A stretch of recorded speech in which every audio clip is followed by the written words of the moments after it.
நீலமலை தொலைக்காட்சியின் நகர்வள பகுதி செய்திகளை வாசிப்பது மலைகளின் அரசி உங்கள் நீலமலை அன்பில். இன்றைய நகர்வள பகுதியில் நாம் காணவிருப்பது நீலகிரி மாவட்டம். இந்த நீலகிரி மாவட்டத்தில் வனவிலங்குகள் அதிகமான கொண்ட ஒரு மாவட்டமாக இருந்து வருகிறது. பார்க்கின்ற இடமெல்லாம் வனங்களும் சோலைகளும் இயற்கை காட்சிகளும் மலைகளும் என்று உயர்ந்து வளர்ந்திருக்கக்கூடிய இந்த இடத்தில் வனவிலங்குகள் ஆங்காங்கே நடமாட்டம் இருந்து வருகிறது. இப்படி வனவிலங்குகள் காடு பகுதிகளிலே காட்டுக்குள்ளே வசித்து வந்த வனவிலங்குகள் கிட்ட இப்போது சமீப காலமாக ஊருக்குள் அதிகமாக நடமாடத் தொடங்கிவிட்டது என்று நீலகிரி மாவட்டத்திலே வாழுகின்ற மக்கள் தங்களுடைய இன்னல்களையும் குறைகளையும் தெரிவித்திருக்கிறார்கள். இதை போல சமூக நல ஆர்வலர்களும் வனவிலங்குகள் மக்களுக்கு அதிக அளவு தொல்லை கொடுத்து கொண்டிருப்பதாக தெரிவித்திருக்கிறார்கள். பத்திரிகையிலும் ஊடகங்களிலும் இது அடிக்கடி நிகழும், தினசரி நாளொரு மேனி பொழுதொரு வண்ணமாக வந்து கொண்டிருக்கும் கதையாக தொடர்கதையாக மாறிவிட்டது.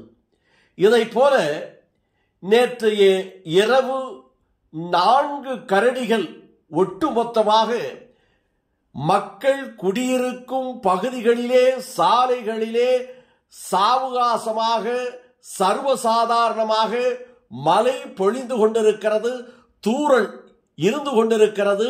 அந்த தூறலிலே நனைந்தபடியே வரும் காட்சி கோத்தகிரி அருகே பெரியார் நகர்.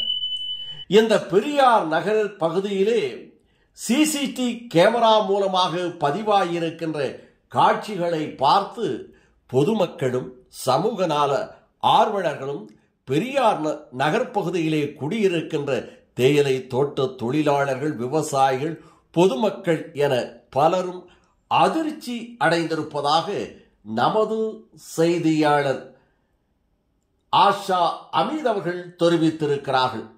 இது நேற்றைய இரவு அதிகாலை என்று கூட சொல்லலாம், 2 மணி அளவில் இந்த 4 கரடிகளும் சர்வசாதாரணமாக நடந்து வருகிறது. ஒரு கரடி முதலிலே வருகிறது, அதற்கடுத்து 2 கரடிகள் வருகிறது, அதற்கடுத்து ஒரு கரடி, ஆக 4 கரடிகளும் ஒட்டுமொத்தமாக ஒன்று சேர்ந்து நடைபோட்டு வருவதை பார்த்து பொதுமக்கள் அதிர்ச்சி அடைந்தார்கள். இதுபோல் நீலகிரி மாவட்டத்தில் பல்வேறு பகுதிகளிலே இருக்கிறது என்றும், நேற்றைய 2 நாட்களுக்கு முன்பாக இதுபோல பந்தலூர் தாலுகா சேரம்பாடி பகுதியிலே ஒருவர் யானை அடித்து இறந்த கதையும் உண்டு. இப்படி ஒவ்வொரு நாளும் வனவிலங்குகளால் பொதுமக்களுக்கு அல்லலும் அவதியும் துன்பமும் ஏற்பட்டு வருகிறது.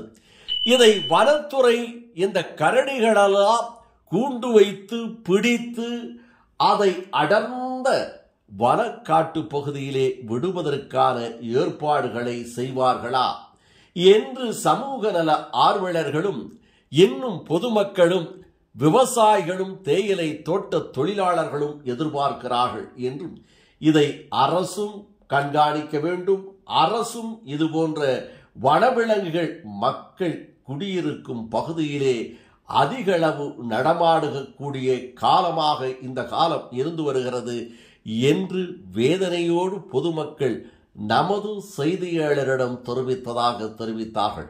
இதனை பார்த்த பிறகாவது வனத்துறை நடவடிக்கை எடுக்குமா?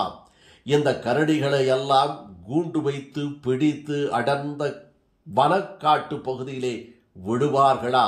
பொதுமக்களும் எதிர்பார்க்கிறார்கள், நாமும் எதிர்பார்க்கிறோம் என்று சொல்லி நகர்வள பகுதியில் வணக்கம் கூறி விடைபெறுவதற்கு முன்பாக இதுபோன்ற செய்திகளை உங்கள் நீலமலை தொலைக்காட்சி யூடியூப் பகுதியிலே நீங்கள் இதுவரை அங்கத்தினராக மாறாமல் இருந்தால் நீலமலை தொலைக்காட்சி NM TV பகுதியிலே சென்று சப்ஸ்கிரைப் செய்து பெல் பட்டனை அமர்த்தி நீங்கள் அங்கத்தினராக மாறினால் இதுபோன்ற செய்திகளை நித்தமும் காணலாம் என்று தெரிவித்து நகர்வளப் பகுதியில் வணக்கம் கூறி விடைபெறுவது என்றென்று உங்கள் நீலமலை அன்பில்